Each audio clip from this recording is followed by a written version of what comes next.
You, John Fitzgerald Kennedy, do solemnly swear I, John Fitzgerald Kennedy, do solemnly swear that you will faithfully execute the office of President of the United States that I will faithfully execute the office of President of the United States and will, to the best of your ability, and will, to the best of my ability, preserve, protect, and defend the Constitution of the United States. preserve, protect, and defend the Constitution of the United States. So help you God. So help me God.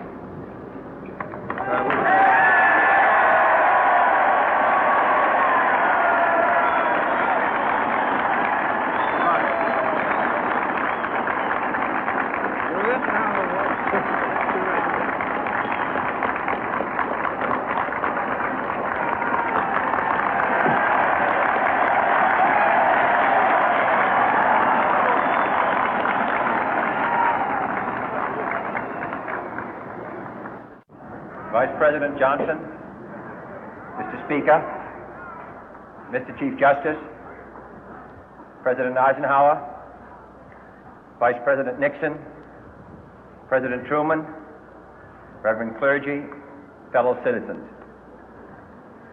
We observe today not a victory of party, but a celebration of freedom, symbolizing an end as well as a beginning, signifying renewal as well as change. For I have sworn before you and Almighty God the same solemn oath our forebears prescribed nearly a century and 3/4 ago. The world is very different now, for man holds in his mortal hands the power to abolish all forms of human poverty and all forms of human life. And yet the same revolutionary beliefs for which our forebears fought are still at issue around the globe. The belief that the rights of man come not from the generosity of the state, but from the hand of God. We dare not forget today that we are the heirs of that first revolution.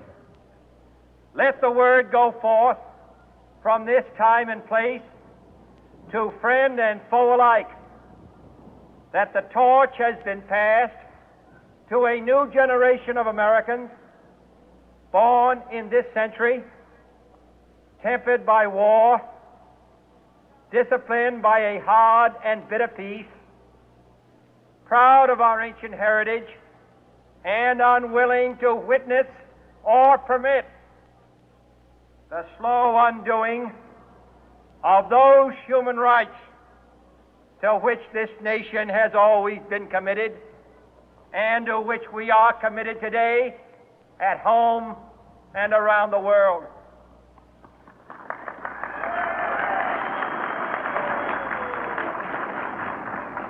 Let every nation know, whether it wishes us well or ill, that we shall pay any price, bear any burden, meet any hardship, support any friend, oppose any foe to assure the survival and the success of liberty.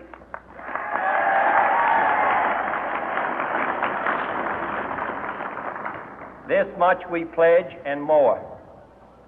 To those old allies whose cultural and spiritual origins we share, we pledge the loyalty of faithful friends. United, there is little we cannot do in a host of cooperative ventures. Divided, there is little we can do, for we dare not meet a powerful challenge at odds and split asunder. To those new states whom we welcome to the ranks of the free, we pledge our word that one form of colonial control shall not have passed away, merely to be replaced by a far more iron tyranny. We shall not always expect to find them supporting our view, but we shall always hope to find them strongly supporting their own freedom, and to remember that in the past, those who foolishly sought power by riding the back of the tiger ended up inside.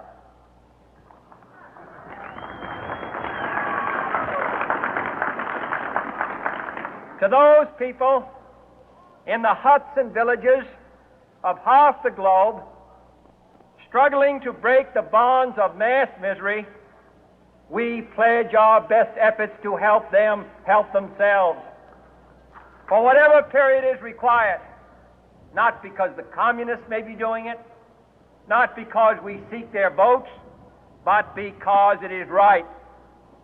If a free society cannot help the many who are poor, it cannot save the few who are rich.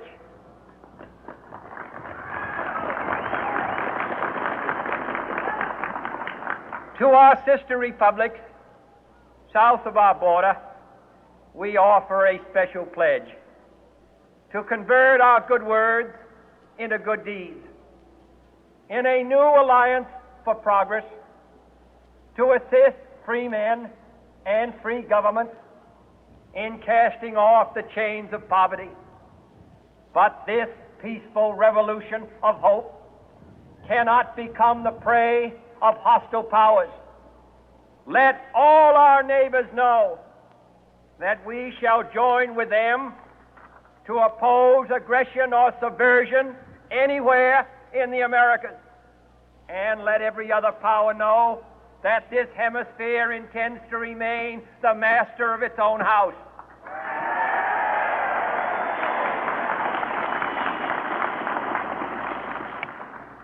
To that World Assembly of Sovereign States, the United Nations, our last best hope, in an age where the instruments of war have far outpaced the instruments of peace, we renew our pledge of support to prevent it from becoming merely a forum for invective, to strengthen its shield of the new and the weak, and to enlarge the area in which its writ may run.